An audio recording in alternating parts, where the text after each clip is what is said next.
ზოგადად, როცა ვსაუბრობთ რუსეთის საინფორმაციო პოლიტიკაზე, ძალიან სერიოზული პრობლემა არის ის ფაქტორი, რომ საინფორმაციო პოლიტიკას განსაზღვრავს ყოველთვის სახელმწიფოს ინტერესი. ეს ქვეყანა პირდაპირ ამბობს თავისი ინფორმაციული უსაფრთხოების დოქტრინაში, რომ საინფორმაციო პოლიტიკის მიზანი არის სახელმწიფო ინტერესების ხელშეწყობა. შესაბამისად, საქართველოშიც რუსეთის საინფორმაციო პოლიტიკა განისაზღვრება რუსეთის სახელმწიფო ინტერესებით და მას გააჩნია სამი ძირითადი მიმართულება. პირველი ეს არის საქართველოს წარმოაჩინოს ნეგატიურ კონტექსტში საერთაშორისო ასპარეზზე და ეს ყველამ კარგად ვნახეთ, თუნდაც 2008 წელს, როდესაც ხდებოდა ურცხვით ყუილის ტირაჟირება იმასთან დაკავშირებით, რომ თურმე ქართველი ჯარისკაცები ჩადიან ომის დანაშაულს, რომ თურმე დაიღუპა 2000 მშვიდობიანი მოქალაქე ეგრეთ წოდებული სამხრეთ ოსეთის მხრიდან, რაც რა თქმა უნდა არ დადასტურებულა.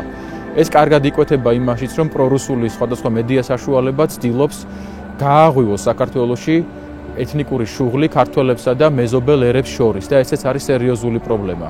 მეორე არანაკლები პრობლემა არის უშუალოდ ქართულ საზოგადოებაზე გავლენის მოხდენის მცდელობა და ქართული საზოგადოების განწყობების შეცვლა დასავლეთის საზიანოდ. საქართველოს უნდა შეძლოს და შექმნას პირველი საკუთარი ასე ვთქვათ საპირწონე, რითიც დაუპირისპირდება რუსულ პროპაგანდას ქვეყანაში და მეორე ქვეყანა მერცხელ და სამუდამოდ განსაზღვროს, რას უწოდებს ის ინფორმაციულ უსაფრთხოებას და რას უწოდებს ის თავის საინფორმაციო პოლიტიკას.